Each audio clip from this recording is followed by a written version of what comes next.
Welcome back, superstars. My name is Aaron. I'm a masturbator of fish, and this is the SuperPod Saga.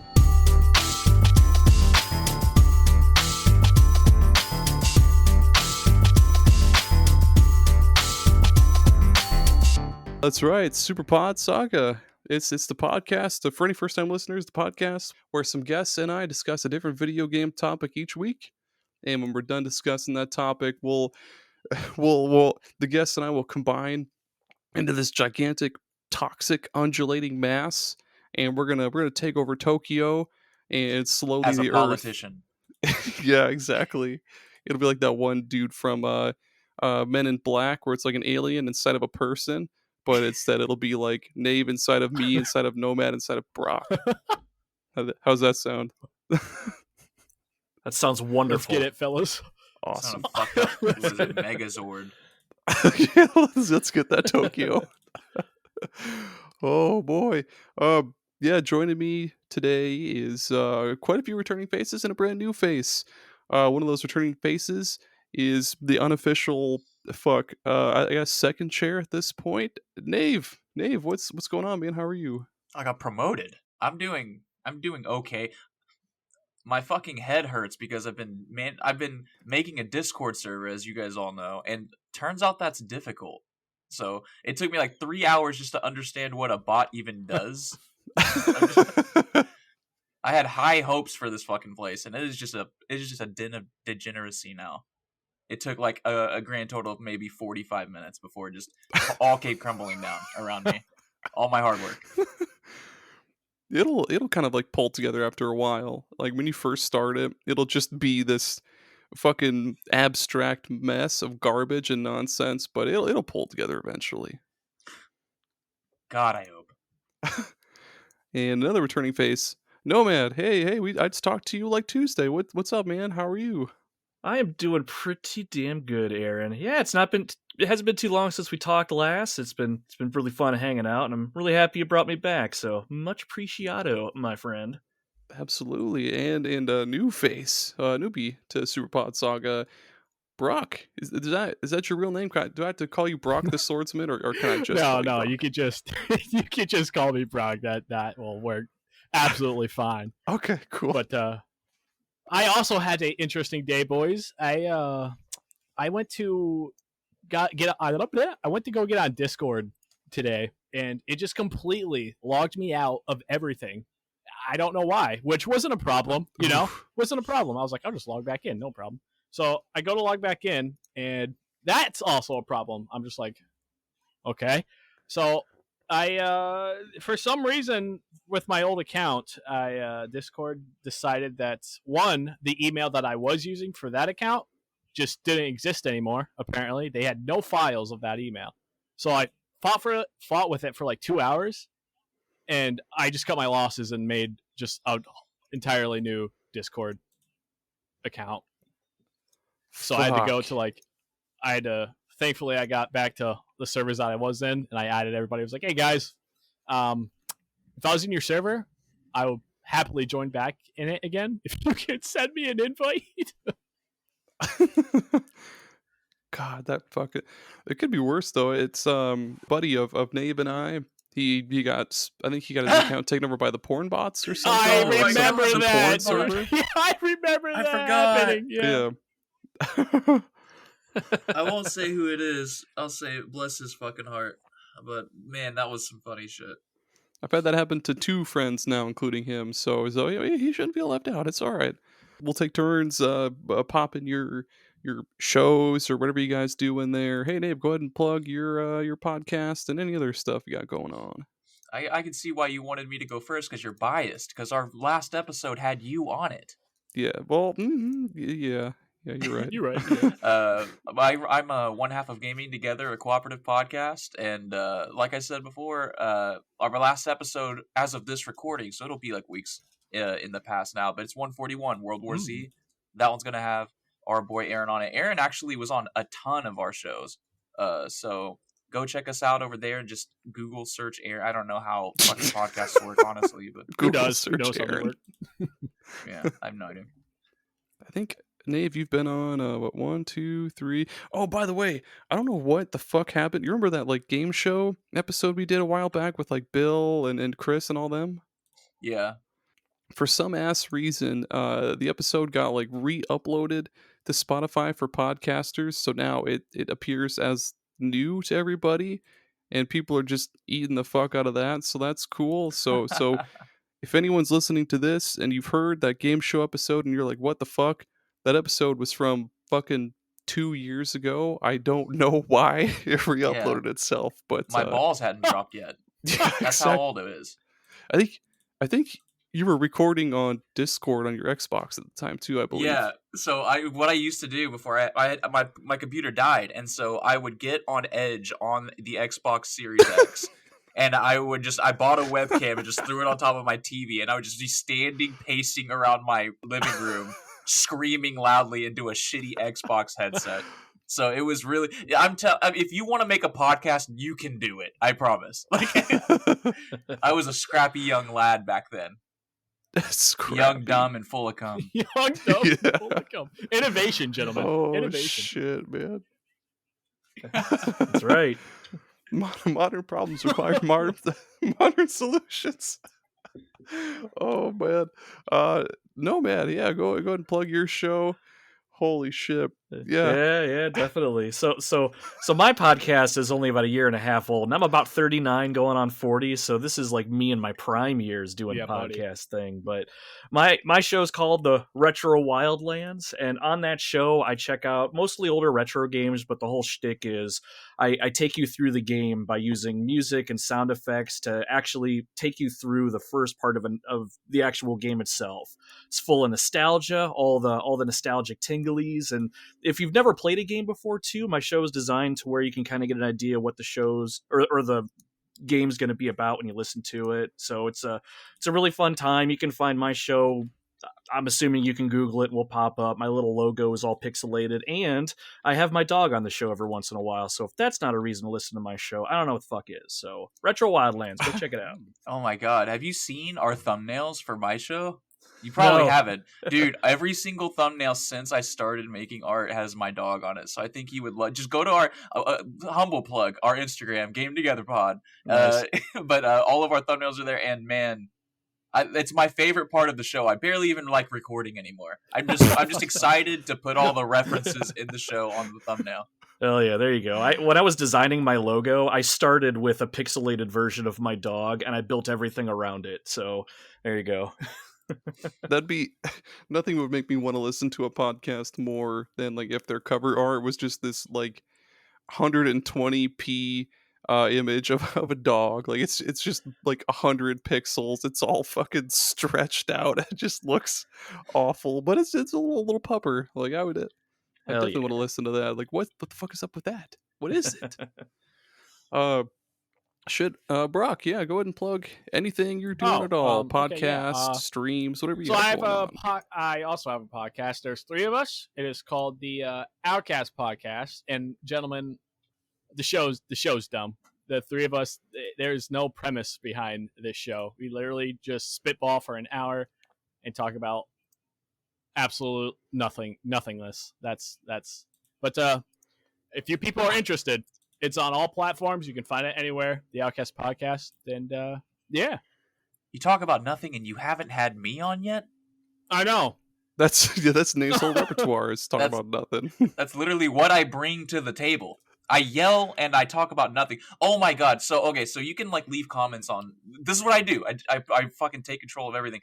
So you can leave comments on episodes on Spotify apparently. And one of our episodes, Hell Let Loose, I showed this to Aaron. Someone wrote and said that screaming fella just had skill issues. That's why he didn't like the game. And I was like, the screaming fella. Who could that be? Which one is that?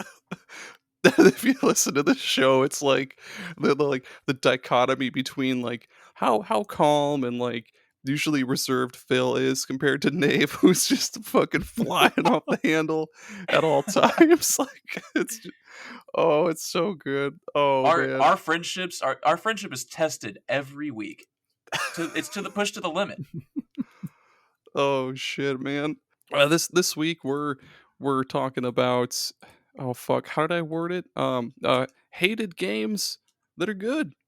There's a lot of games that people love to hate for whatever reason, whether it didn't live up to, I guess, the expectations of a previous game in the series. We'll get some good examples here in a little bit, or maybe games that were like they reviewed poorly for not doing enough, but actually are pretty good. But before we get to all of our picks, I asked our Discord server, what are some games that people love to hate, or games that people hate that you think are good?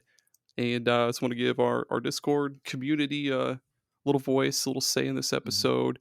Immediately, the Cthusiast Jeff, he says people love to hate Star Fox Adventures, and I think it's good. And to this day, people still love to hate No Man's Sky. I think it's one of the best games ever made. I've not played No Man's Sky, but Star Fox Adventures is fucking good. I agree. Yep, I 100% with that. Star Fox doesn't get as much love as it should, I think. Honestly, I think Star Fox needs to go back to the original, back in the R-Wing, the rail style shooter kind of thing. But Star Fox Adventures was not that bad of a game, and I don't think Yeah. people give it a fair shake. So that's a good pick. Yeah. Thrak, immediately he just said Sonic. And I know Brock, you're a Preach, big buddy. Sonic guy, Yep. right? Yep. Preach. Real Dave Jackson, he says Bioshock 2 is really good and it's the best gameplay in the series. Big Daddy Drill go brrr. Oh, and the Minerva's Den DLC is the best story in the series too. I also agree. Bioshock 2, like, sure, it didn't do anything new really, but I mean it was still pretty good. I have this specific memory of BioShock 2. I used to work at GameStop, so they let us take the games out early so that we would know what they were and how to talk about them and sell them to people and shit. Basically how to lie to old people. And I just remember being so excited for BioShock 2 and playing it and just being like the whole time just that fucking meme of the army man standing there staring into the fucking camera. You know that meme I'm talking about? I do. No, I do. I do. don't know. Yeah, it doesn't matter. But what was crazy though is because I was upset that I had a multiplayer, and so I started playing the multiplayer, and I loved it. I was like, "What the fuck? I love this!" Like you could run around and shock someone, and then one shot them in the head with the rifle, and I'm like, "This is dumb and not balanced, but I love it." And no one's doing this for some reason. So, because if you get shocked in the game, you can't move for a second. So you literally can eat a banana, do the crossword, the Wordle puzzle of the day. Eat a banana. Fucking blow that guy's brains out. Oh fuck. Thrak, again, he says, I'm willing to say Shadow of the Tomb Raider.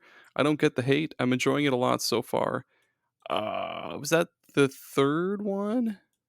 Pretty I sure think- that was the third one, yeah. Is that the one that was timed exclusive for Xbox? Because that's why it was getting hate. One of them was timed exclusive for Xbox. I think that was Rise of the Tomb Raider, maybe. I don't know, man. They all sound the same to me. Well, They all look the same to me. we'll give Thrak We'll give Thrak a good old Family Feud. Great answer. The survey says Great it's like number answer. 4. All right, it's there. Or it's worded really fucking weirdly, like how sometimes instead of saying sex on the board, it'll say something dumb like the fanny Intercourse. scoot or something. Yeah, Intercourse. intercourse. Oh yeah, that was Yeah. such bullshit anytime that happens. Yeah, dude. Successful libido. No pants dance. There we go. Internet Trey, he says, I think people are coming around on Muso stuff. So this is borderline, but Hyrule Warriors is the best fan service game there is. Once you level up, folks, it feels so satisfying to be a KO buzzsaw. Just a great game. I haven't played it, but that sounds pretty fucking cool. I'm pretty sure the best fan service game is Nier Automata. Have you seen 2B? I That was a warning. I was talking about sex fan service. Oh, okay. I Okay. have seen her, and she's delightful. Delightful. I was hoping just also delightful. I was hoping you were gonna say like delicious or something like that. Scrumptious? Yeah, Scrumdiddlyumptious. Yes. Yeah. Thank you, Nave. Thank you. This is why I'm the co-host. Editor, let me get a call. That's a lot of comment. reverb. A lot of bass and reverb. It fucking blows the speakers. It's so distorted. It's Yeah. like, I can't get close enough to my mic to really fuck it up. my god! Oh shit! What is Sorry. happening? I even aimed it away from the mic, but I could tell I blew it up. That was pretty loud. Oh man. Dave, remember 64? He says, for recent games, and I know the hate is largely due to the technical issues on PC, but Jedi Survivor was one of the best games I played last year. Another one I haven't played, so I can't say for sure, but I know quite a few people who did play it, and they hated it for the PC issues. Yeah, PC issues definitely brought that one down, but I haven't heard a lot of hate for that one specifically. It's definitely on my radar. It's on my shelf right over my shoulder, so I'm going to give that one a whirl hopefully soon, but hopefully it's going to be good. It looks great, and I love Star Wars. My old co-host Tommy, Rip Tommy, pour one out for a real one. He really liked the whichever the fuck Jedi game came first. I don't know, because Jedi Survivor, that's the second one, right? That's the newest one. Yeah, Fallen Order, I think you're thinking of. Fallen I Order. think you're thinking of Jedi Academy. What the? Maybe. Which one's the? I don't know. There's one that Tommy doesn't like because he says the exploration is wacky and stupid. Moving on. Again, Dave, remember 64? He says, for an N64 title, I'm going Mission Impossible. It's not amazing, but it's a lot better than people give it credit for. I fucking another one I've never played. Yeah, cool. Thrak. Another game people love to hate is Fallout 4. Not a fan. Mostly just hate being interrupted in the middle of anything. Going like, hey, another settlement needs your help. Like, bro. Oh, I thought you were busy. calling me out specifically. I thought you were calling me out for interrupting everyone all the time. No, just when I'm exploring like a vault or an abandoned factory or something. I was one of those crazy. They were doing, because that released the same year as The Witcher, and there was a Game of the Year thing for this website, True Achievements. I'm a pretty active user on that because I'm a fucking dirty slut for Gamerscore. And I remember I hadn't played The Witcher 3 yet. I hadn't even played any of the Witcher games, but I voted for Fallout 4 to be the Game of the Year, and more people voted for that than Witcher, so Fallout ended up winning. And then the next year I played The Witcher 3, and I was like, I was looking at my hands like, what have I done? Like, oh my god, what have I done? It's I was so naive. God. You fucking shaped the world into this dystopian future. COVID would have never happened had I voted for The Witcher. That's it, honestly. You heard it here. That's all the comments that matter. Yeah, that's it. Thrak says Super Mario Sunshine is good, and I agree. And that's it. It's all of them. As far as I can, unless all the sugar in this fucking nos has given me diabetes and my eyes have burned out. That's all I can. Yeah, all dude, I can this see. cup of coffee's got my eyes vibrating. I'm pretty sure if you listen hard enough, you can hear it, listeners. Just hold on. Just everyone, moment of silence. Okay. I heard it. Crazy. That was intense. Yeah, that is intense. Well, yeah. Now it's time for the meat and potatoes of the episode. We'll go with our picks now. Editor, let me get another caw. Brilliant. Oh my god. I wrote down a ton while I was on my lunch break, and I don't know where the fuck to start. Nave, you start us off. Okay, here we go. So I'm gonna go with something that I defend quite on the regular on Twitter. Can I guess what it is? Go for it. You got Final a 50-50. Fantasy VIII. Okay, I'll talk about. It was not that, but I will talk about Final Fantasy VIII. All right, so that was my next one. Okay. Final Fantasy VIII is probably one of the most divisive games in a long-running franchise, like just bar none, by how completely different it is. And I think that they were. So it's an interesting story behind that, where basically the teams that were making Final Fantasy within Square split in half. So Final Fantasy VIII was the new kids on the block, like they were the new guys, and you can tell because this is proto Kingdom Hearts. Like you could smell Kingdom Hearts all over this goddamn game.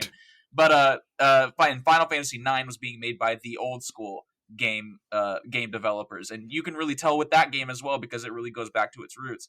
And Final Fantasy VIII took so many leaps and strides in trying to differentiate itself from the rest of the pack, and it ended up making one of the most unique and customizable battle systems that has probably ever been in a JRPG for before that or since. And that I'm of course talking about the junction system, which is something that is so insanely verbose, like right off the bat, that it's really difficult for new people to kind of get their sink their teeth into it in any meaningful way. But once you start to understand it, I always recommend people just go and watch like a 10-minute tutorial that explains it. It's really not nearly as difficult as it seems. And I think that it seems really bad at the beginning also because you have a lot less creative freedom, because obviously you're like level 1 and you're a little what is it? What is the Mafia game? Like the mobile game? Level 1 crook or whatever. No idea. I don't know. All my references are missing today. Holy shit! But you're shitty, so you don't have all of the like customization that you get. But there's so many awesome Guardian Forces, which are the summons in this game, and having the Guardian Forces specifically link up with the characters that you want them to link up with, like, and they get experience bonuses based on how long they've been on that one person.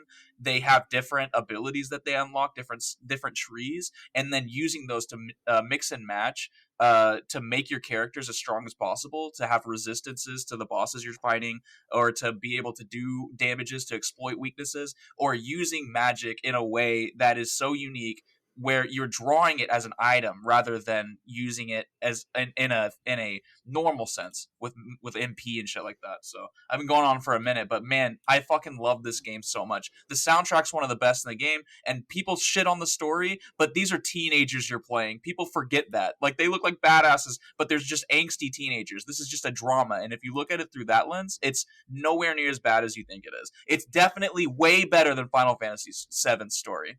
Yeah, I agree with you 100%, man. Final Fantasy VIII it's one where people immediately dismiss it because of things like the junction system, or even though it's got one of the best mini games in Triple Triad, in my opinion, people will even dismiss that because the way the rules are, they change from region to region and they're so different. It's just, people focus on the things that they see that are different and they just immediately dismiss it, and they don't want to spend the time to figure out the nuances. But you hit the nail on the head, man. Once you get into this system and figure out how to move your magic around for your different stats and really put the time into it, you'll get that return. And not a lot of JRPGs can do that. So yeah, great pick. Final Fantasy VIII, man. Good pick. I haven't ever beaten this one. I've beaten 7, I've beaten 9, I've beaten 10, and like a bunch of other ones. I think the junction system does keep throwing me off a little bit, mostly because the tutorial makes it seem like a lot. Like the tutorial the game gives you, it just seems like it's throwing so much shit at you at once.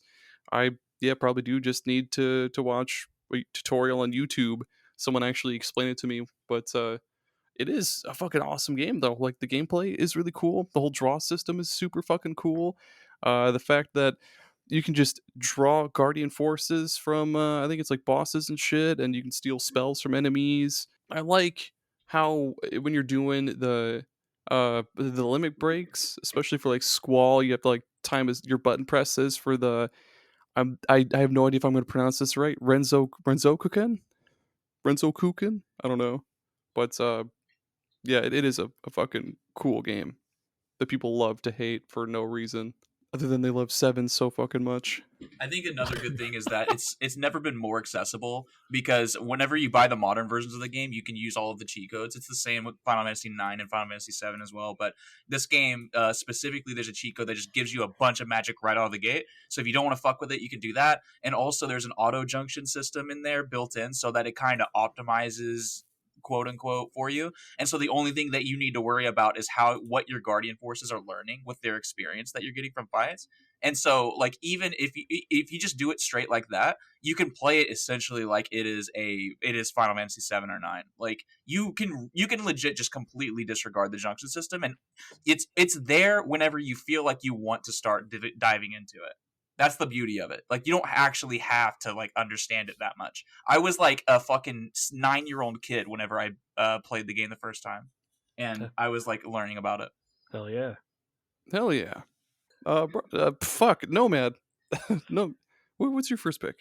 All right, so speaking of games that people hate on for no discernible reason, my first pick is the black sheep of the Resident Evil universe, and that is Resident Evil 6. Six. That was the game I was going to pick first. That was my first game.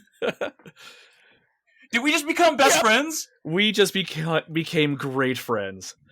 See, and the fact that we just had this moment tells me that there are more people that love this game that hate it, and we just need to bring them out of the woodwork. Because, all right, so, okay, Resident Evil 6 definitely was the furthest from survival horror that the series has ever been. Okay, we got it. But if you really look at this game for what it actually does, it is It's a fun good as fuck. video. Exactly, it is fun, and you can't convince me otherwise. Like, all right, Capcom went all in with this baby, right?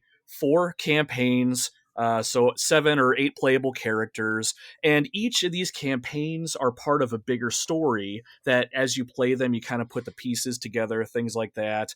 It had some online functionality, drop in and drop out co-op, which was pretty seamless. You could even do couch co-op too, so if you want to destroy some zombies and some Juavo with your significant other, you can do that.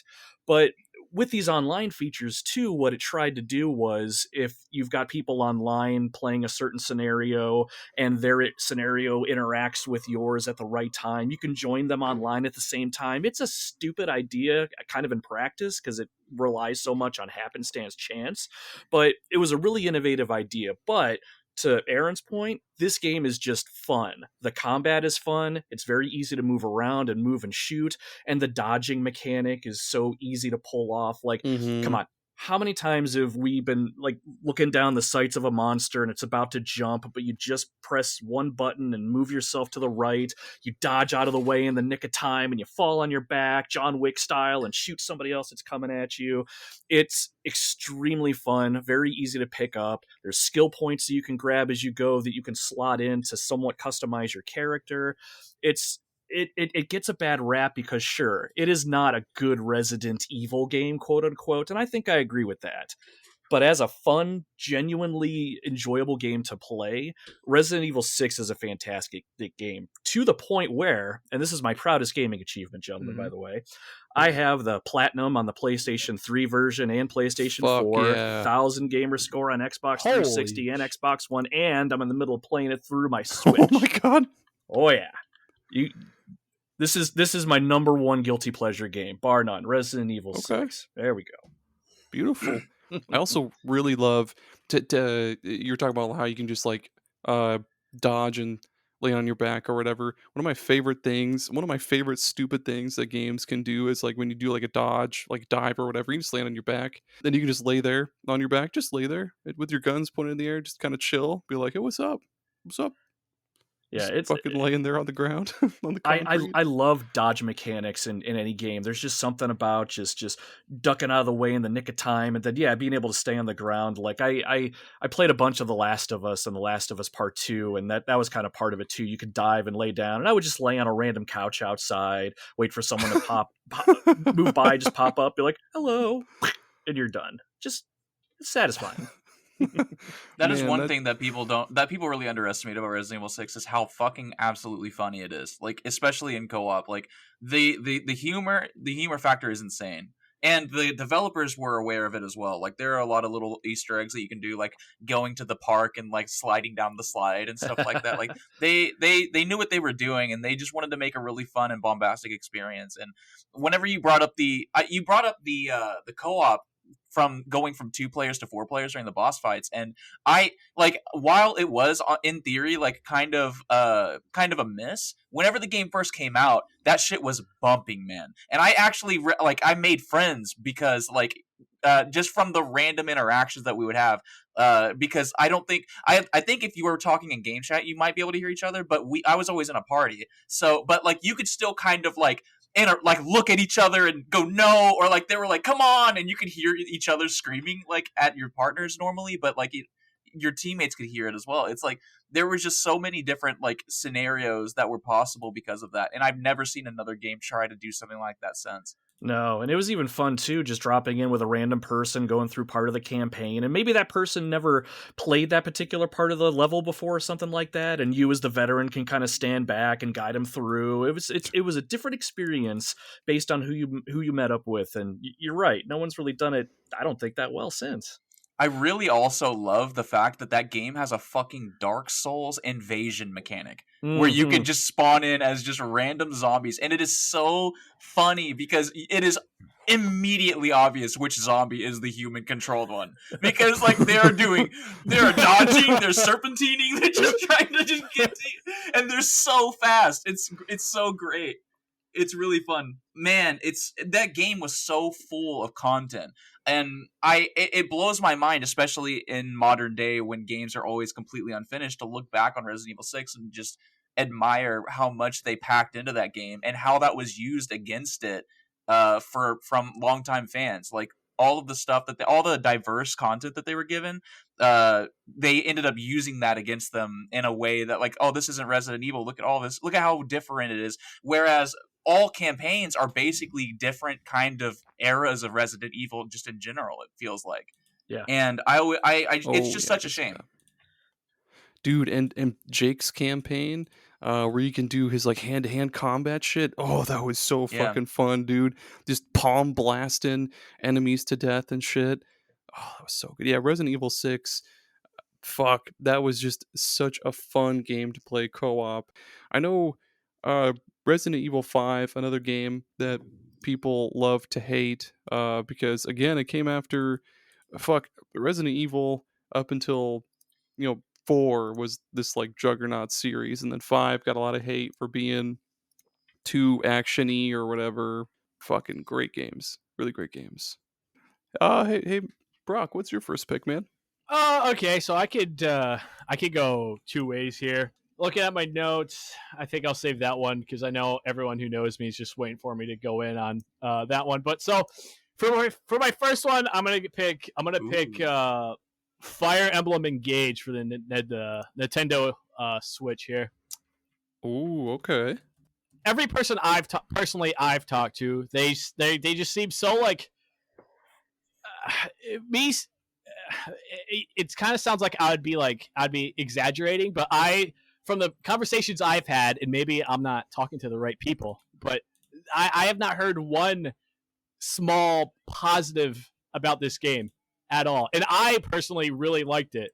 Like, I understand from going from and you guys got to understand, and to the listeners, I'm fairly new to the Fire Emblem like vibe here. My first ever Fire Emblem game was Three Houses, and I feel like in Three Houses I felt like was beloved, and I feel like that's a part of the reason why Engage wasn't like, how do I want to put this, light, because like Three Houses was such a great Fire Emblem game, and people played Engage and they're like, what the Mhm. hell is this? Like, this is not what we're used to. And it's just like, and Yeah. people call it too anime-y with like how the characters look and stuff. But I felt like that was like a fresh, like, I thought that was fresh. Like, it wasn't, I mean, it was still like a periodic type game, but I felt like the design, the way they went with the design of the game was great. And I'll admit the story was kind of not the best, but at the same time, I thought the story was good enough, I guess. And then people, I mean, I personally, because I played Fire Emblem Three Hopes, and I think as a player, I prefer warrior style type games over turn based. But the turn based and that I Mhm. still enjoyed, even the turn based that it had. And then people didn't really, they didn't vibe with the MC of the game, Alar, and I could see, I guess, why they didn't. But at the same time, I don't know. I just, every question, like, I ask everybody the same question when they go in on this game, is just like, is it because it's not past Fire Emblem games? And I get mixed signals, like they don't want to admit it, but I personally 100% believe that's the reason why, and that's pretty much, and that's my first pick, gentlemen. That's a great fucking pick, man. I've been a pretty big fan of the Fire Emblem series since the Game Boy Advance back in the day, like the early Yeah. 2000s. And I don't know, I thought Engage was good. Like I don't know if maybe I try way too hard to find the good in games, and I just don't see like bad parts. But yeah, I thought Engage was good. Like after, like you said earlier, Three Houses was fucking huge, so feature rich. You got the Hogwarts kind of bullshit. You could customize your students, school life, all that stuff. Basically Persona, but Fire Emblem.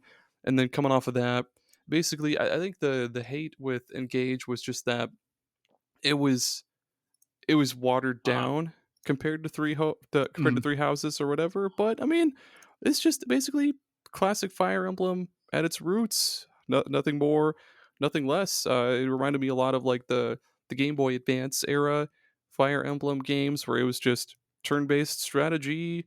Build relationships with your teammates by talking to them and shit and fighting with them.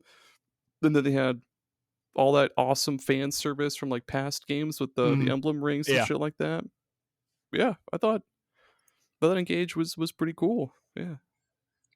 I don't really play Fire. I don't really play Nintendo games too much. But I bought a Switch maybe a year ago, and I have 5 games for it, and that's one of them. So that's I was like, man, I did I buy a bad game? Because I played it for about No. 5 hours. I was like, this is pretty cool.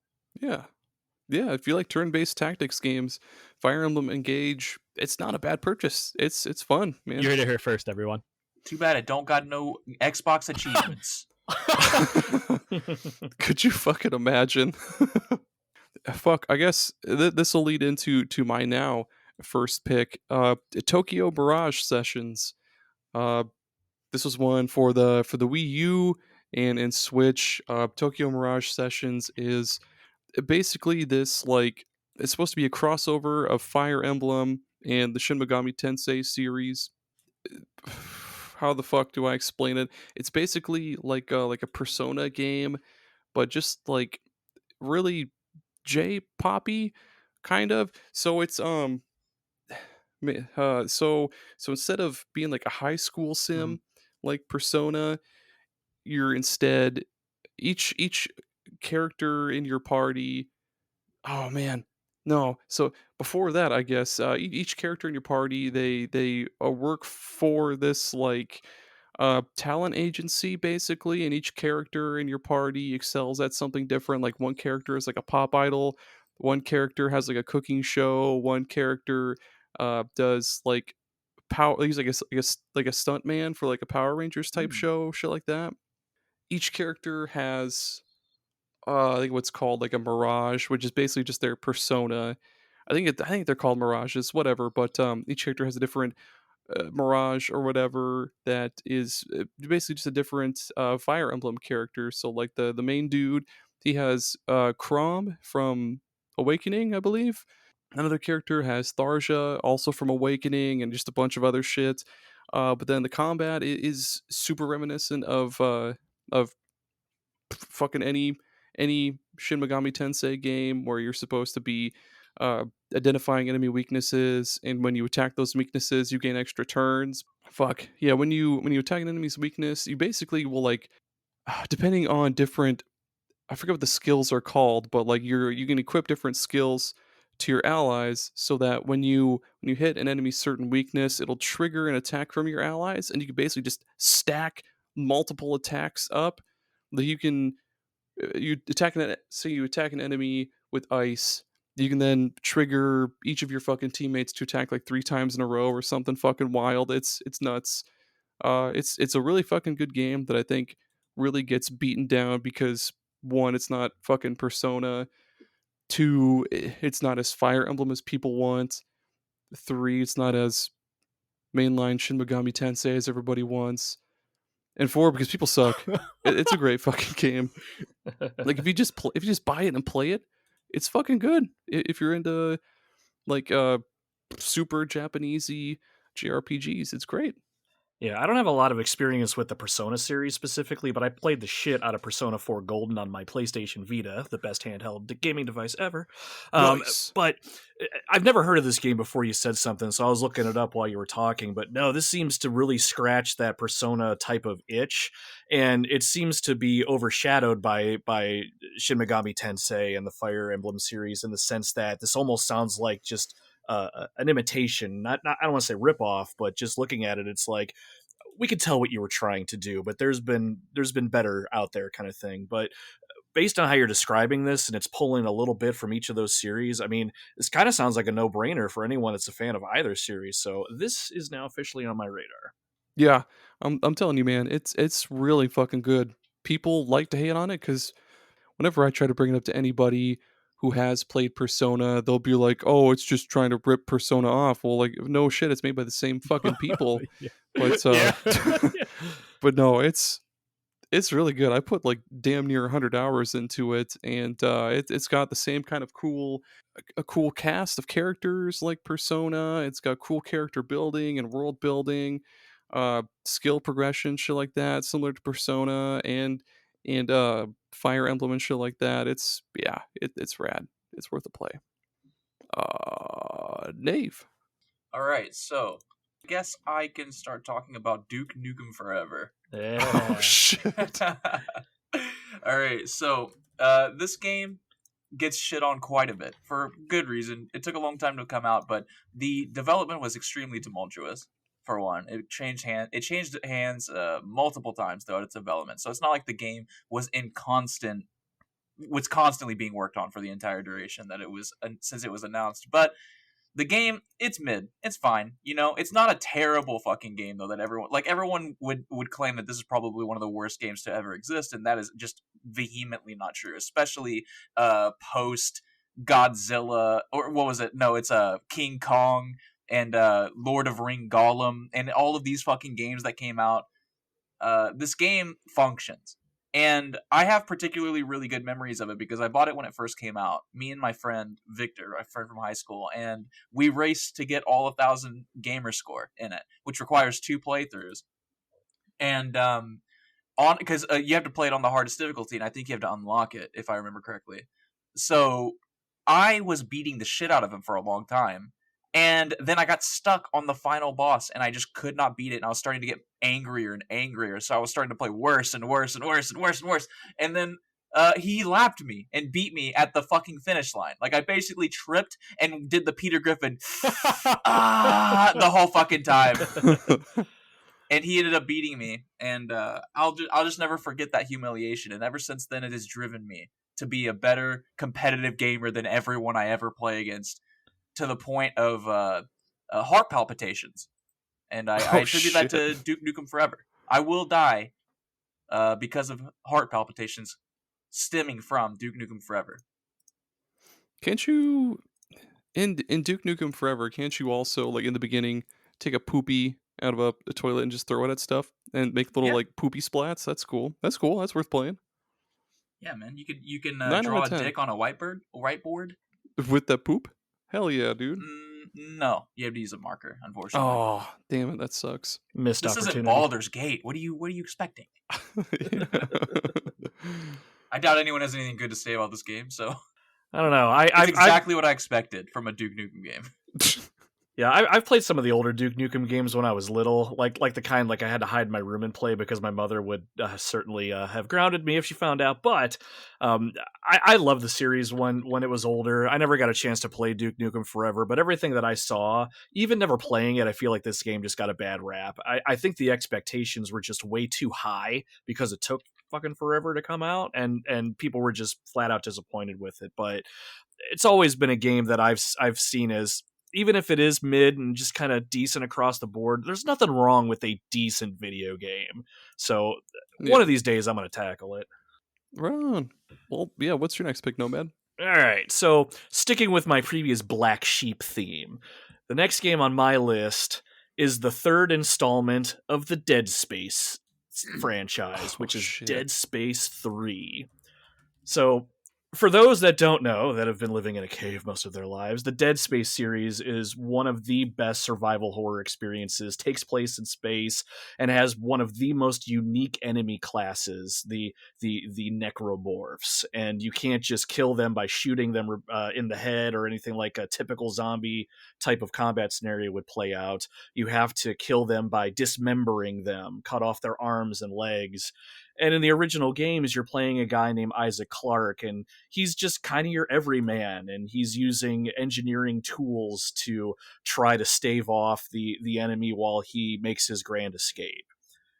But then Dead Space 3 came out, and this was a complete departure from what that series was. Kind of like Resident Evil 6, Dead Space 3 went very combat heavy, and it really strayed away from the horror roots. So are we sensing a theme with the games that I like here? But heavy focus on action set pieces. This game was basically an Uncharted game mixed with Gears of War, because it put in a lot of cover based mechanics, and it really emphasized combat over anything else. So a lot of fans were really pissed off with this, and I think there was even an element of like microtransaction too, if I'm not mistaken. So it really pissed a lot of people off, and no one really wanted to give it the time of day. It wasn't a Dead Space game. It even had co-op, just like Resident Evil 6, drop in, drop out, I believe. But if you really step back and look at what it is trying to do, again, it's a really fun game, because one of the best parts about the Dead Space series is the combat. It has very unique combat elements that are very easy to fall in love with. It's very easy to pick up and go with. And there's just something just abundantly satisfying about just dismembering a bunch of monsters and watching their corpses pile up at your feet. Maybe it's me, but I find that enjoyable. But it's not really a horror game. It's more of a cover-based shooter, but the game itself was really well done. The set pieces are enjoyable to watch. You just got to go into this game with tempered expectations. And as long as you know what you're getting into, it is not a bad game, really. And I'm a huge fan of the Dead Space series, and I enjoyed this game. This is another game where I completed multiple times because it's not a bad game. So Dead Space 3 is my number 2 pick. You're 2 for 2 with games that we featured on our show. Nice. So when am I coming on as a guest? Well, we got to find new games because we've already covered these. One thing that I really like about Dead Space 3, which is something that not a lot of cooperative games implement, is this feeling of one of the characters being crazy and slowly losing their minds. Yes. Which the secondary character, I don't know what his name is, the red guy, Carver. He is constantly seeing shit, and there are side missions that are exclusive to co-op, where he sees like a little girl run into a room, and you can walk in there and have like a little backstory for him and like learn about his stuff. And the whole time, like your character will be seeing something completely different than Isaac will be. Like there'll be a bunch of dead bodies and body bags on the floor, but Carver is seeing presence. And like it's not immediately apparent that that's the case. You know what I mean? Like you would have to be like, man, what are all these presents doing around? And then your co-op partner's like, the fuck are you talking about, man? What presents? That's an awesome gameplay mechanic, and I never got to experience that because I never got to play this game with another person. But being able to experience that with somebody in real time, especially playing that scenario for the very first time, that's special. So missed opportunity. Nice. Brock, what's your next one? My next one here, gentlemen, I'm going to completely turn a 180 from my first pick, and I'm going to go Call of Duty Vanguard as my next pick, gentlemen. Yeah. Not very liked at all for obvious reasons, I guess I could put it. But I picked this game specifically just to go off of good times with the boys. And the campaign, in my eyes, if I had to rate it out of 100% of a scale, I'd put it at it might be a little high, but like a 85%. But my main reason why I thought this game, like I would always remember, and I dropped out of college, by the way, to all the listeners, everyone who knows me knows that. But when I was in college, I remember just the feeling of getting home from class and hopping on Call of Duty Vanguard with the boys. It got me through so much BS in my life that anytime I hear, like, if it ever comes back in conversation and everyone's like, oh my God, Vanguard, what were they doing? I'm just like, hey, chill the hell out, okay? That game has a special place in my heart. But, and I think, if I remember correctly, online multiplayer and when it first released and stuff was just, I don't know how to put it other than proving other people's points that it was just straight. It was interesting. I'll put it at that. It was interesting. But that's my second pick, Call of Duty Vanguard.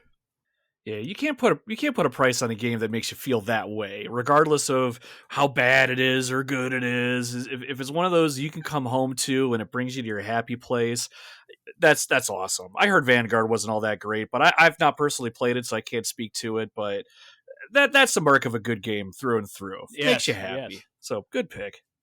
Yeah, this is around the time that I also wandered away from Call of Duty, so I've been That's slowly understandable. watching the developments of the like it was Modern Warfare that a bunch of people were like, wanting me to Mhm. purchase and play, but what I did end up buying the Black Ops Cold War specifically because I don't know if anyone. This is a really stupid reason to buy a game, by the way, but I don't know if anyone remembers this. But whenever they released a trailer for it, they included footage of Tiananmen Square in it, Oh. and it immediately got pulled down so that they could edit it out because obviously China. And so I was like, well, that is probably one of the craziest things I've ever seen a huge developer ever do. So I'm gonna buy that just because that's funny. Like I just want to be part of history now. Sounds like And a then good I reason played to it me. for like an hour, and I was like, "Yep, this is Call of Duty." And then I just went back to my fucking Doki Doki Literature Club or something. I don't know what the fuck I was playing. They've been making a fucking Call of Duty game every single year since 2005. Yeah, Holy dude. shit. And nothing like Black Ops 2. Nothing like it. They haven't delivered since. Yeah, the last one I played was Ghosts. Holy fuck. And then there was Advanced Warfare. Damn, I didn't even know that Black Ops Cold War even existed until today. So Well, thank you, Cold War's Nave. really good. Yeah, Apparently, I agree. it's cool because there's like choice and shit. So it's like it's not like all the other Call of Duty campaigns. Speaking of choice, I'm gonna go with Chrono Cross. Talk about this game for like the 80 millionth time. Again, another one that I talked about on your fucking show. Chrono Cross gets a lot of hate because, yeah, it's not Chrono Trigger. Chrono Trigger is the one that everybody fucking loves. Well, I guess not everybody loves, but uh, it hailed as like a perfect game to so many people. And then Chrono Cross came out, and it was different in so many fucking ways. But Chrono Cross is just really, really good in its own ways. People like to say that, oh, if it didn't have Chrono in its name, it would be a great game, but that's stupid. Like, even with, like, as a game in the Chrono series has a lot of ties to Chrono Trigger. Like, you see, basically, without spoiling anything at all, Chrono Cross is man, I don't know how to say it without spoiling anything, but it's related a lot to Chrono Trigger. But uh, first off, the music and the visuals are really fucking good, especially the soundtrack. Holy shit, the soundtrack is so good. The combat is really wonky and weird. It's like, I guess at first it's really wonky and weird, but so your characters.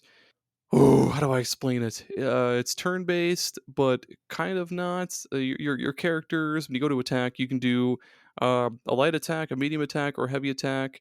But uh, light attacks, we use like 1 unit of stamina. Medium attacks use two. Basically, you attack until your stamina runs out, and then I don't know. It's weird to explain. You just gotta go play it. But Chrono Cross is great. A lot of replayability because there's a fucking shit ton of recruitable characters you can get, and they're all wacky and weird. They have their own unique like speech patterns and accents and shit like that. There's a lot of really goofy characters. Like one character is this little alien guy with like a space helmet, and his weapon is a ray gun. That's cool. Another character is the guy who got transformed into a mushroom. Another character is this little like dragon creature. I think his name is just Draggy, and he evolves slowly depending on what color of elements you give him. I'm gonna keep going again and again and again. Another character is a sentient voodoo doll. Have I sold you guys in the game yet? Another character, another character is this dog that talks like this. He talks like this, and fuck this. Let's go play Chrono Cross, please, please. My favorite part is when you gotta save Rebecca from Muhammad Ali. I really like that part. That's a good fight. Really innovative. It's that illusion of choice. Yeah. Well, I am now interested. That sold me completely. The Muhammad Ali fight, definitely. Hell yeah. That was a big turning point for the game. Yeah, I really hate spoiling that part for everyone because it's so crazy when it first happens. You just don't expect it. But I mean, like, I gotta get people playing this game Yeah. somehow. You gotta sell copies. uh, Before we start the last round of picks, how about we take an ad break? Does that sound good to you guys? Yeah, let's do it. Sounds fantastic. All right, we'll be right back. SuperPod Saga is brought to you by our dazzling patrons. On Novel Console, Jared, Jameson, Adam/Phineas, Trey, Jeff, and Adam, Revival and Extinction. You're all superstars, the very best, each and every one of you. And I cannot thank you enough for supporting the show. You all are the MVPs, and it's such an incredible feeling knowing that you all love SuperPod Saga enough to support it. If I could, I'd give each and every one of you a big, meaty high five. Take it easy.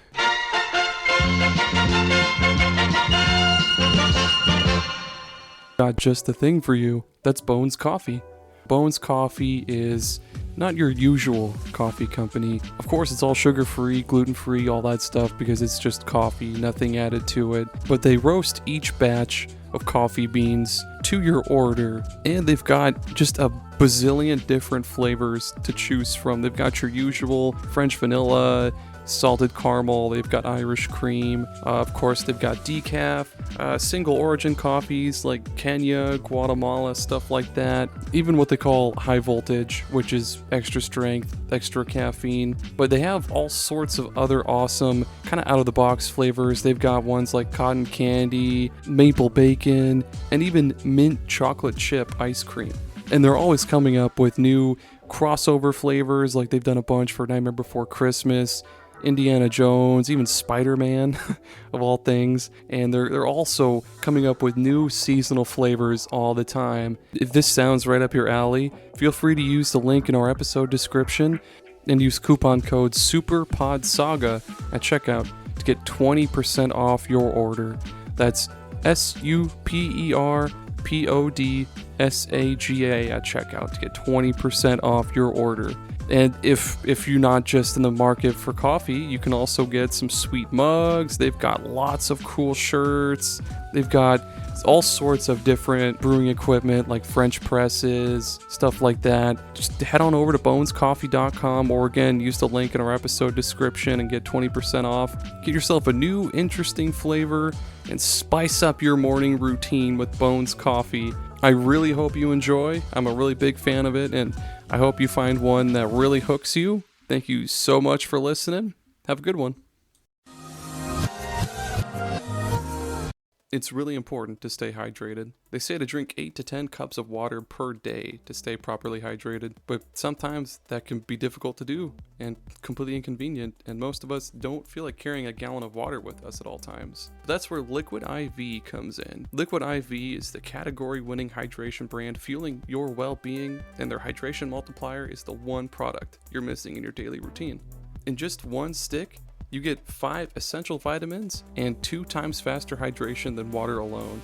Use it first thing in the morning, before a workout, when you feel run down, after a long night out, or on long flights. Man, in Iowa, the summers can be brutal. 90 degrees and tons of humidity, and that just saps the energy and water right out of your system within just a few minutes. Luckily, Liquid IV hydrates 2 times faster than water alone, with 3 times the electrolytes of traditional sports drinks. It's very important to replace those electrolytes, you know? And I just love how quick and easy it is to use Liquid IV. You just get one packet and a bottle of water, and you just pour that packet into the bottle of water, shake the heck out of it, and bam, you are good to go. Since using Liquid IV, I've felt way more alert, active, and just plain better versus drinking water alone. My favorite flavors to go to are the Yuzu Pineapple Energy Multiplier and the Tropical Punch Hydration Multiplier. I can't get enough of those ones.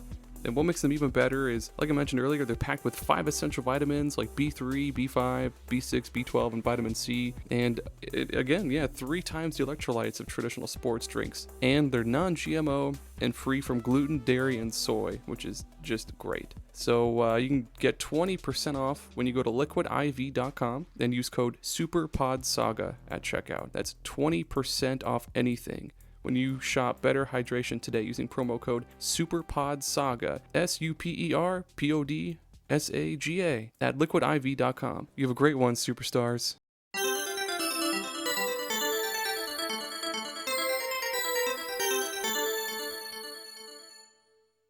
let me get ready for this one. From the producers of Pimp My Ride and other MTV shows that you know and love comes Pimp My Carriage. Oh fuck. What the fuck is his name? What's the host name? Exhibit. The rapper Exhibit. There we go. No longer hosted by Exhibit. Instead, we've got what's another like one hit wonder rapper? Coolio? No, not Coolio. Juicy J. Yeah, hosted by Which one's Juicy J. J? What? Is that one of the ICP clam posse guys? Clam pussies?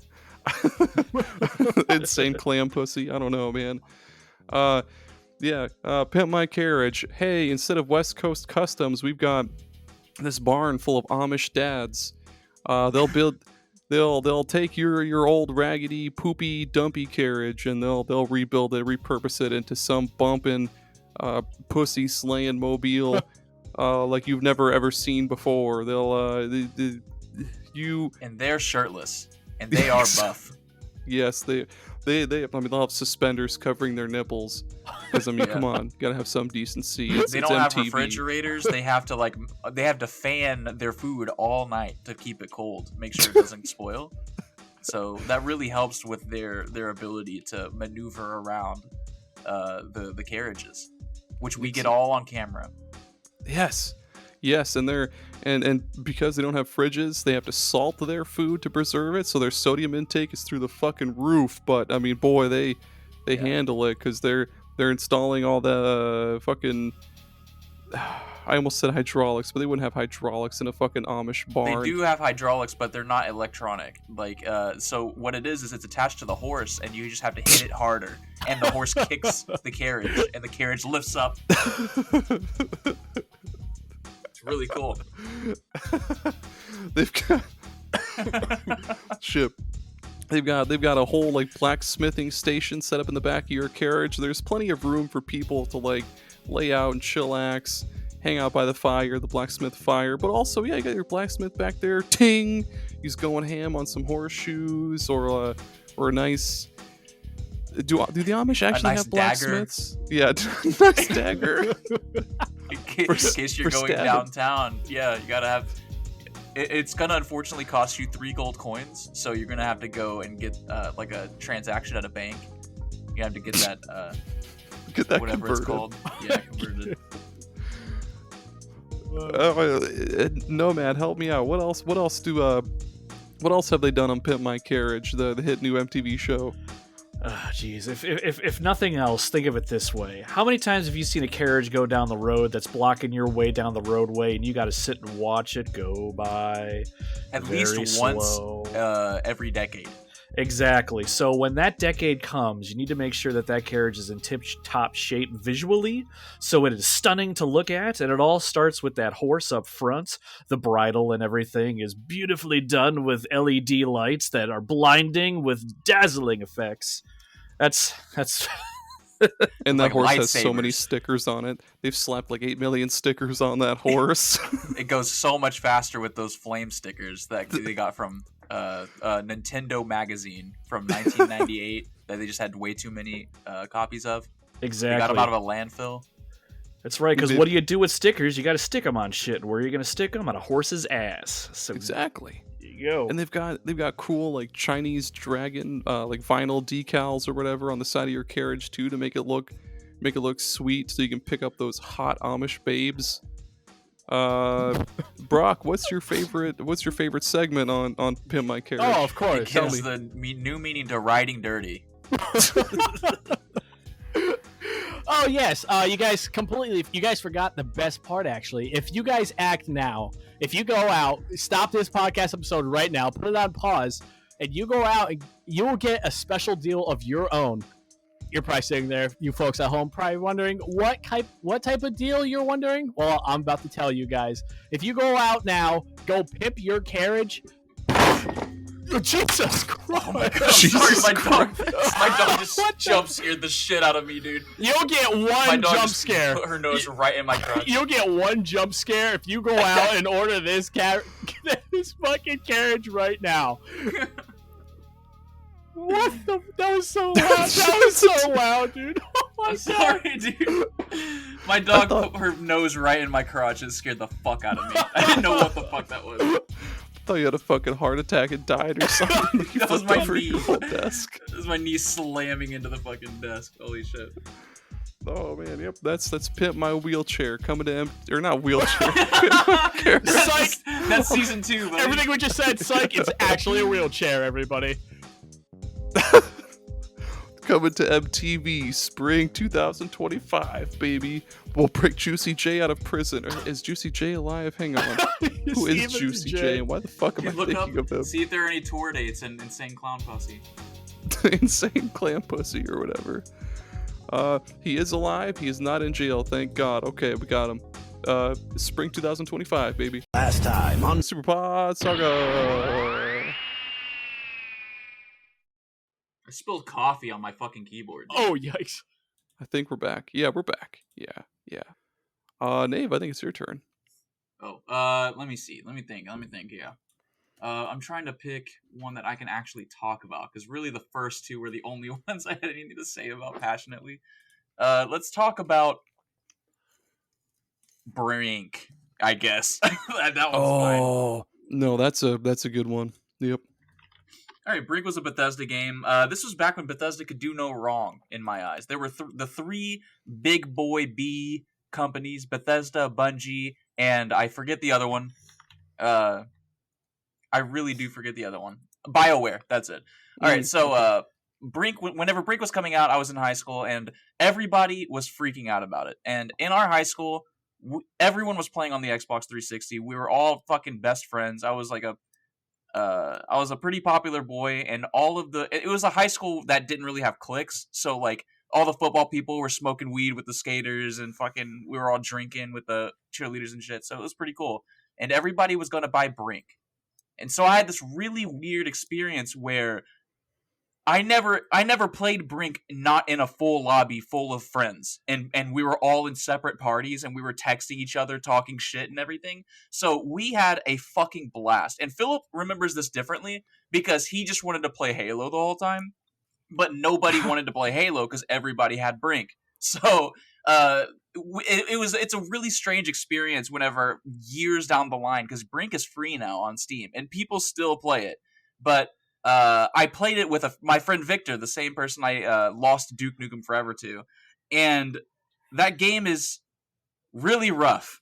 It's like really stiff and strange, just even on the PC, but it had a whole lot of innovative ideas, especially with the parkour system, and it had a system where your objectives were kind of updated in a RNG kind of way. So I don't remember exactly how it was described, but you had a whole bunch of like sub objectives. It was basically you were always just doing the same thing in each mission, but you were also trying to do these sub objectives that would open a different passageway so that your teammates could like have a shortcut to get to the place faster, or like give you an advantage in like team fights because the enemy's defending in this area. This gives you like a flanking formation that makes it harder to defend the area. It's like there's a whole lot of really interesting things. And another thing that they had in this game that I really liked which was implemented in a game we played recently, the finals.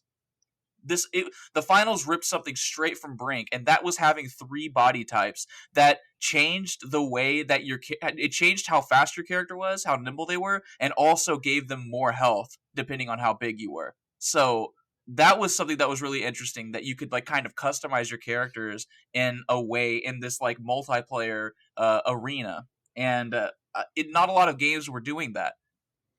I just think it was an interesting game for its time, and it got shit on quite a bit, especially when it first came out, because a handful of my friends were not happy that we all doubled down on this game.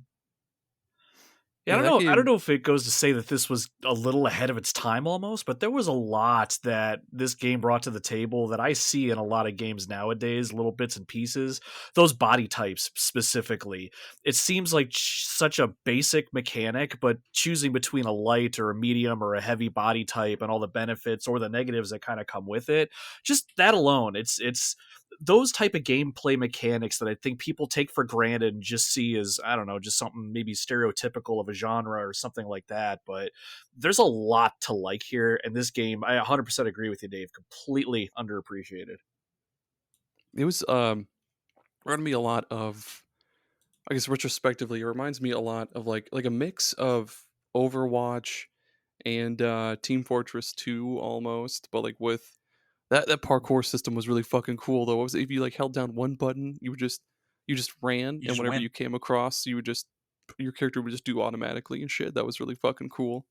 It was Yeah. like an evolution of Halo 3, which was like super vertical. Like there was a lot of verticality to Halo 3, but this game let you fluidly get that verticality. Like there was a lot of directions once you really started getting hang of the parkour system that you could attack people from that they would just not expect. You know what I'm saying? Like people Yeah. falling down. It's like how birds don't look up because they don't expect something to be above them. But then it's surprise, it's Majima, and he's falling from a fucking plane to kill an eagle or Majima. something. I don't know. Oh man, that's such a good fucking pick. God damn. I like that someone brought up Overwatch, and the thing I was choosing between Brink was Battleborn. I almost brought that one up. Oh, Battleborn's a good one too. Maybe we'll talk about it later if we have more time. Fuck yeah. I played the beta for that game. And another real one to rip to. Nomad. All right, so my next pick, I'm going old with this one. So hopefully you gentlemen have either played or know about this game. If not, I'll educate. So back in 1987 on the Damn. original Nintendo, came out a game called Top Gun, based on the popular movie starring Tom Cruise. So I'm not sure if this game was really hated back in the day. It was actually critically acclaimed and sold pretty well. But when I talk retro games with some of the gamers that I talk retro games with, anytime I bring this game up, it is often called the quote-unquote crash your plane into the ocean simulator. For those that have not played it, when you play this game near the end of every level, you have to land your F-14 Tomcat on the aircraft carrier, and it is stupidly hard to do it. And 9 times out of 10, you're going to watch your little pixelated plane fly straight into the ocean. This game has unforgiving difficulty. It's stupidly hard. It's not very fun. Landing on the carrier at the end of each mission is hard, and even if you follow the directions to a T, you sometimes miss, and it's kind of frustrating. And in some of the other levels, you actually have to refuel your plane in midair, which sounds pretty cool for a really old game, but you have to line up the hose with the front of your plane, and if you screw this up, for some reason, the refueling jet is just going to leave your ass out in the sky, and then the game makes you play with low fuel, and you have no hope of finishing the level, and you just have to wait for yourself to crash and die. It's brutal. But if you actually take the time and sit down with this game and give it a chance, for a game released in 87, it absolutely has its merits. There is gameplay that you have to balance between chasing a high score by shooting enemies, or you have to balance survival by pitching left and right to avoid gunfire and missiles. And I don't think landing on the carrier was all that hard once you understand how you control your airspeed with the 2-button NES controller. It's not a perfect game by any means. It's very difficult to play at times, and it's very anger inducing, and I know a lot of retro gamers don't really care for it. And this is kind of a shameless plug though, but I am working on my own podcast episode of this on this particular game right now to kind of explain why it's not that bad of a game. But I really like Top Gun for the NES. It's my favorite movie of all time. I haven't heard a lot of people say that they like it, but it ain't half bad. If you're looking for something old school retro and you kind of like flying simulators and you just want to chase a high score, you could do much worse than this. So, and any of you gentlemen play this game or know of it? Isn't one of your least favorite games of all time a Top Gun game? Yeah, mine was Top Gun Guts and Glory, which was on the Game Boy, and that game fucking sucks so bad. So One of these days, one of my collecting goals. I've got a decent physical game collection. I want to collect all of the Top Gun games physically. It's my favorite movie. I've got a hard on for it for no other reason that I just love the movie. It's stupid popcorn eating fun. But yeah, I have heard that game is dog shit, but I'm still gonna play it anyway. I thought the game was based on Footloose. Footloose in the air. There you go. Oh, Brock, how about you? last but not least, gentlemen, I was going to actually go Sonic Frontiers here, but I'm gonna do a last minute switch up. But we're gonna still stay on the hog though. I'm gonna go On the hog. the book series collection games, Secret Rings and the Black Knight. I feel like these games get a little bit more was critiques than when Frontiers was released. It had like critiques, but I feel like since the DLC and the updates, I feel like a lot of people like it a lot more. Other than Mikey and Rick, I guess. If you ask them, I don't think it's still as good. I think, but Secret Rings and Black Knight, I'm not sure. What, like I remember, like when I was a kid, when I got this game, like I did the whole cringe with the Wii remote, and like I actually did the sword movements and stuff, and sweating my ass off in my living room. Nice. Yeah, dude. Yeah, it was pretty. I think I sit here and cringe as I talk about it because I remember like what I was doing.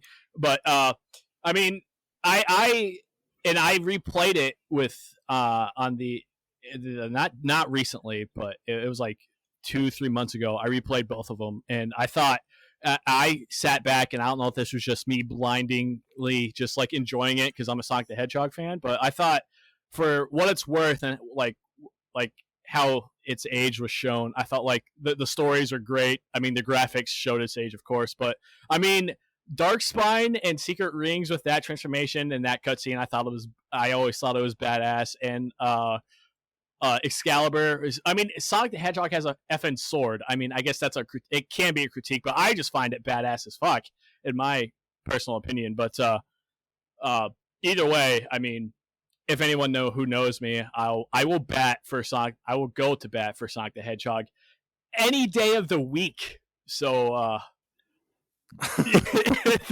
those are my two. Those are my picks. Those are great picks, man. Yeah, Sonic gets shit on a lot for how like janky its games can be and how like mid it can be a lot. But yeah, they're usually pretty fucking good.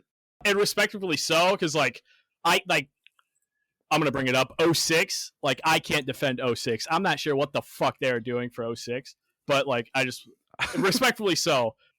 One of my favorite racing games ever is one of what the fuck, Sonic Riders? Sonic Riders Zero Gravity, I guess. Those were reviewed pretty midly, but or midly's not a fucking word. Reviewed as being pretty mid, but yeah, those were pretty fucking fun. Great picks. Those are great picks. And my last one, I'm gonna go Dark Souls 2. This is the Dark Souls game that I've played the most. Like I've replayed Dark Souls 2 more than I have any other Dark Souls game. And from what I've gathered about the game, a lot of people will say that it's easier and it's I don't know 100% exactly why it is that people dislike this game compared to like the first and then possibly the third and all the other Soulsborne games. But uh, Dark Souls 2, I thought, for one, the hub town of Majula, I love me a good upgradable hub area.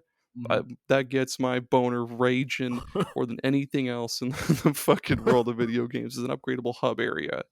And you slowly unlock more and more little huts and houses. You get like the blacksmith guy who can fix your shit or whatever. The fucking dumb ugly cat thing in the wall, that's there too. All sorts of great shit. Sure, maybe it is the easiest one in the series, but hey, man, I thought it was fun. I had a great time with it. So fuck them. Fuck all you haters. I don't know, dude. Fuck them. Fuck them, I'll fuck them. Yeah, there is nothing wrong with a game that lets you have a good time, no matter how easy it is. So, fuck them. Exactly. Fuck them. If you're listening to this, fuck you. No. I'll say it. But I guess like a last minute thing, Battleborn was awesome. I played the beta. I fucking loved it. I played as that like 8-armed witch bitch, and I fucking murdered everybody. God damn it, Battleborn was good. Rip to another real one. Another rip. Yeah. It was a lot more of a MOBA than Overwatch was, which is a shame because it was directly murdered by Overwatch. And then look at us now, with Overwatch sucking ass and being the same game it was forever ago. Hey, man. Yeah, Overwatch 2 is great. We get what we deserve. All right. I don't know. I haven't played Overwatch 2. So I was kidding. Well, that's it. That's it, listeners. Those are all the best games that people hate that are actually good. There we go. Perfect. Once more, gentlemen, let the listeners know where they can find you and your shows and all that stuff. Hey, Brock, start us off with that. Oh, Jesus Everyone Christ. go at once. Oh, God. Yeah. Hold on, let me grab the script. No, I'm just kidding. Okay. Yeah, like I said at the beginning there, the Outcast podcast, I think the last episode we released was like last Wednesday, so the latest episode is out. If you want to go check that out, I promise you it's nothing too knowledgeable on. And if you see any of these fine gentlemen on Twitter, I'm sure I'm in some thread with them saying something stupid. So if you ever see me, you can go ahead, hit a follow. I'll give an automatic follow back. But yeah. Hell yeah. Nomad. Yeah. Go ahead and plug all your stuff. Yes. Yeah. So I'm on all the socials too. My podcast is called The Retro Wildlands. The most recent episode that I dropped was all about Metal Gear Solid. So if you are remotely interested in that or any other of the retro games that I have done, I've got about 50 of them now. You can check us out on all the cool podcasting apps. We're on, I think, all of them. I think I found every single one of them through immense search. So I should be out there. All you gotta do is Google search Retro Wildlands. It'd be really fun to have you. So check us out. Like Brock said, I'm probably on the internet too, hanging out with all you knuckleheads. So throw me a follow. I'll follow you back. We'll be besties. It'll be fun. Nice. And Nave, take us out. On Twitter, we're at Game Together Pod. Find us at Gaming Together wherever you listen to stuff. We suck. We suck. Yeah. The SuperPod Saga, also not the most knowledgeable out there, but hey, we're out there. SuperPodSaga.com. Check us out. That's it. Thank you guys for coming on. Listeners, thank you for listening. Not This forgetting episode is anything. the worst endorsement for us because it's literally just us going, these games that everyone hates are good. Now go listen to us and take us seriously. For real. Hell yeah. You heard the man. Go find some mediocre content with us. You heard the man. Go listen to us and take us seriously. Everybody say bye. Bye-bye. Goodbye. Bye. Goodbye.